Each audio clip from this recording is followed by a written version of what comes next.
ଗଜିନିଆ ଗଛରେ ଜାନୁଆରୀ ମାସରେ ଫୁଲ ଫୁଟିବା ଆରମ୍ଭ ହୋଇଥାଏ। କେବେ କେବେ ଏହି ଫୁଲ ବହୁତ ଆଗତୁରିଆ ବି ମଧ୍ୟ ଫୁଟିଯାଏ। ଯେମିତି ନଭେମ୍ବର ମାସରୁ ମୋର ଏଥରକ ନଭେମ୍ବର ଲାଷ୍ଟ ଯେହେତୁ ଏଇ ଫୁଲଟା ଫୁଟିବା ଆରମ୍ଭ କରିଛି, ସେଥିପାଇଁ କହିଲି। ଆଜି ପର୍ଯ୍ୟନ୍ତ ଫୁଟୁଛି। ଗଛକୁ ଥଣ୍ଡା ଜାଗା ବହୁତ ପସନ୍ଦ, ଯେମିତି ସକାଳର 2ରୁ 3 ଘଣ୍ଟା ମିନିମମ୍ ଖରା, ବାକି ସମୟ ଛାଇ। ଏମିତି ହେଲେ ଗଛ ମାର୍ଚ୍ଚରୁ ଏପ୍ରିଲ ମାସ ପର୍ଯ୍ୟନ୍ତ ଏଇ ଫୁଲ ଫୁଟିବ। ଆଉ ଏଇ ଫୁଲର ସବୁଠୁ ଭଲ କଥା ହେଲା ମଞ୍ଜି ମଧ୍ୟ ରହେ। ଏ ଫୁଲକୁ ଦେଖିଲେ ମୋତେ ବହୁତ ଆଶ୍ଚର୍ଯ୍ୟ ଲାଗେ, କାରଣ ଏ ଫୁଲ ଯେତେ ଅଧିକା ଦିନ ରହେ ସେତେ ରଙ୍ଗ ମଧ୍ୟ ଧୀରେ ଧୀରେ କରି ଏହାର ବଦଳିଥାଏ। କିଛି ଗଛର ରଙ୍ଗ ବଦଳେନି, କିଛି ଗଛର ବଦଳିଥାଏ। ସେମିତି ନୁହେଁ ଯେ ସବୁ ଗଛରୁ ଫୁଲ ରଙ୍ଗ ବଦଳିବ। ଆଉ ଏଇ ଗଛରେ ଯେଉଁ ଫଙ୍ଗସ୍ ଆଟାକ୍ ହୁଏ ନା, କୌଣସି ପ୍ରାୟତଃ ଦେଖିଥିବେ ବହୁତ ଗଛରେ ଫଙ୍ଗସ୍ ରହେ, କିନ୍ତୁ ଏଇ ଗଛରେ ନା ଗୋଟେ ସବୁଠୁ ଭଲ କଥା ହେଲା ଏତେ ଫଙ୍ଗସ୍ ଆଟାକ୍ ହୁଏନି, କି ଏତେ ପୋକ ବି ମଧ୍ୟ ଲାଗେନି।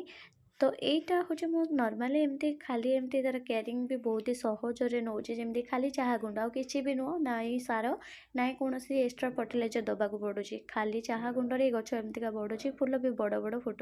ଚାହା ଗୁଣ୍ଡ ପ୍ରକୃତରେ ଆମ ଗଛ ପାଇଁ ଗୋଟେ ଜୈବିକ ସାର ଭଳିଆ କାମ କରେ, ଯାହାକି ଆମ ଗଛକୁ ଚାହା ଗୁଣ୍ଡ ଦେବାରେ ଗୋଟେ ମାସ ପର୍ଯ୍ୟନ୍ତ ପାଖାପାଖି ନାଇଟ୍ରୋଜେନ୍ ଆଉ ଫସ୍ଫରସ୍ ଆଉ ପଟାସିୟମ୍ ଧୀରେ ଧୀରେ କରିକି ଆମ ଗଛକୁ ମିଳିଥାଏ ବା ଗଛକୁ ଯୋଗାଇଥାଏ।